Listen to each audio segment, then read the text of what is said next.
إذا الإخوان السلام عليكم ورحمة الله تعالى وبركاته. غادي نبداو هاد الحلقة بالفرنسيين. الصحافة الفرنسية والإعلام الفرنسي يسخر من البطاقة الإلكترونية ديال دولة أين أبي ترجع عداء جمهورية الطوابير جمهورية المماكش.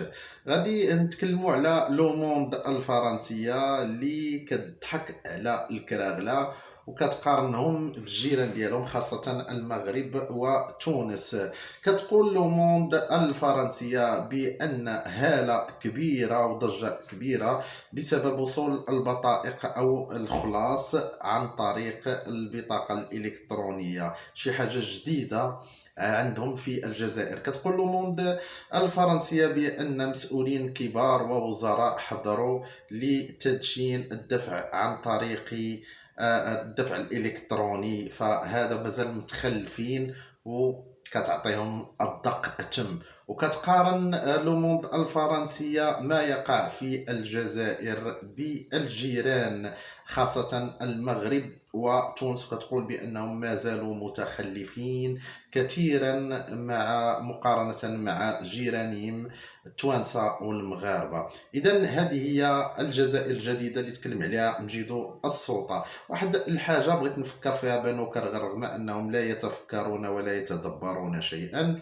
فينا هي الوعود اللي كان عطاها مجيدو السلطة، الوعود الكثيرة بدءا بالقطار السريع ديال تامراست. فينا هو ما كاش. فينا هي القضية ديال القمح اللي قال انه اكتفاء ذاتي وان المغرب كيخرج اخبار كاذبه وان التلفزيون المغربي كيتكلم على الذكاء الاصطناعي اللي حنايا ما كنديروش. قال لك الذكاء الاصطناعي اكثر دوله استفادت من الذكاء الاصطناعي هي بنو كرغل، ماشي استافدوا منه ولاو تيخدموه في حياتهم اليوميه كشيء ايجابي، الا استافدوا منه من اجل سرقه والكذب على بوصبع الزرق وسرقه كل ما هو ديال الجيران خاصه ملي كنتكلموا على المغرب.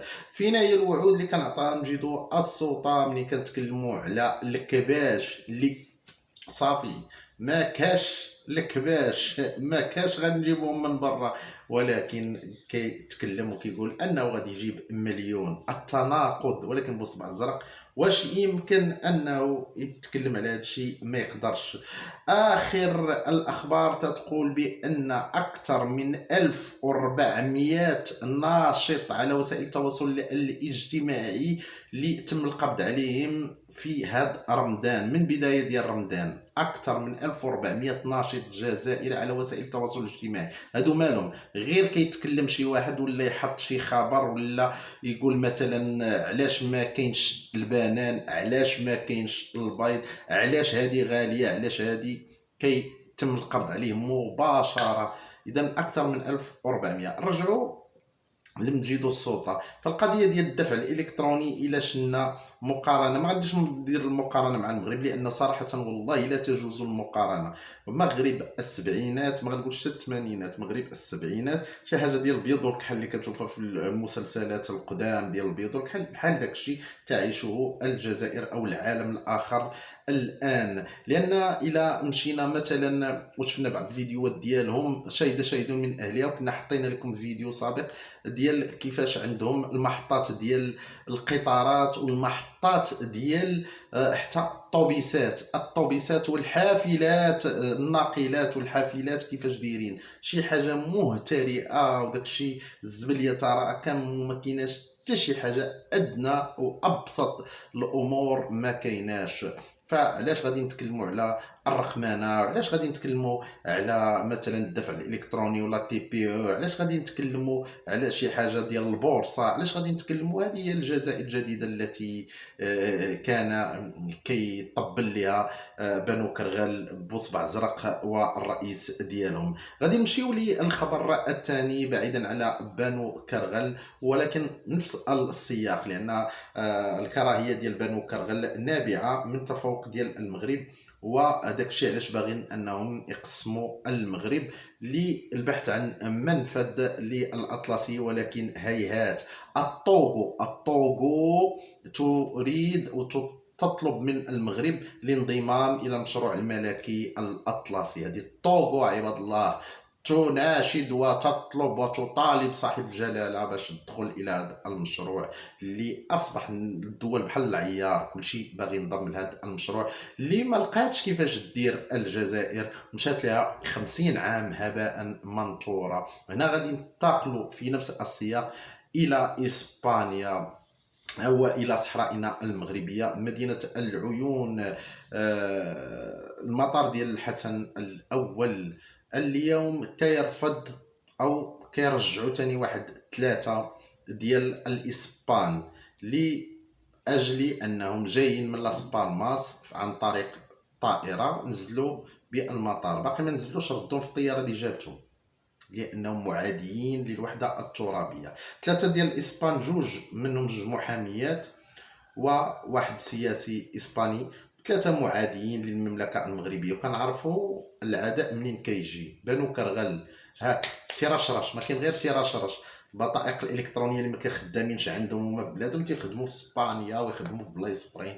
خرج اللي بغيتي، دير المونطون اللي بغيتي، المهم انك تكون ضد المغرب. وكنا نتذكر قبل ايام ليست بالكثيره تم نفس الشيء بالنسبه لوحدين اللي اوروبيين، منهم اسبان ومنهم اعتقد شي برتغالي وطالياني ولا شي وحدين، اللي تم ارجاعهم مباشره من مطار العيون المغربيه. فالمغرب ما بقاش كيتسامح في هذه القضيه، للمغرب حق انه يرجعوا. شنا الباريس وزير الخارجيه الاسباني تكلم في هذه النقطه مؤخرا لما بغى احد الصحفيين انه يسولوا على هذه القضيه في احد الندوات، فقال لي ان المغرب ليست لنا الأحقية كإسبان في أننا نقول شكون اللي يمشي وشكون اللي ما يجيش أو نتحكم في الأجواء، لأن هناك دولة أي المغرب هي التي لها الحق في هذا الشيء. هذا تصريح ديال وزير الخارجية الإسباني، وفيه رسالة أو رسائل للكراغلة وكل واحد بغى أنه يصيد في المياه العكرة. دابا كيقلبوا باش يخسروا العلاقات مع المغرب. شافوا المغرب قاد العلاقات ديالو مع اسبانيا ماشي من حسن الى احسن. اسبانيا والمغرب الند للند، اقتصاديا، سياسيا، عسكريا. تخوف اسباني من المغرب. هذا التسليح المتزايد من احسن ما هو كاين، سواء من المغرب نوع الشركاء ديالو من عند الصين، من عند الولايات المتحدة الأمريكية آخر ما غنات أم كلثوم، كذلك من عند إسرائيل، من عند الصين، من عند تركيا، من عند الهند، باكستان، فرنسا، ألمانيا. إذا المغرب نوع. فهذا تخوف إسباني، لأن التنين المغربي، نقولوا الاسد ولا خصنا نقولوا التنين المغربي، لان كنتكلموا على التسليح، كنتكلموا على العافيه، كنتكلموا فهذا كيخلي كل واحد يدير لك 1000 حساب وحساب. اما الكراغله راه فمهم لسانهم طويل بدون اي حاجه، فيهم غير الفم طوط طوط طوط طوط والبكاء. وانا دائما اشبه الكائن البصباعي بحال التمساح، دائما دموع التماسيح ظلموني ظلموني، دائما كتلقاه فمو طويل بحال التمساح، ولكن الدرعان عنده ما دايرين حتى حاجه، الفم ماضي او لسان ماضي والدراع قاضي. هذا هو بوصبع، واللي قرب يجرب. اذا الاخوان اكتفيوا بهذا القدر. تحياتي للجميع، السلام عليكم ورحمه الله، الى اللقاء.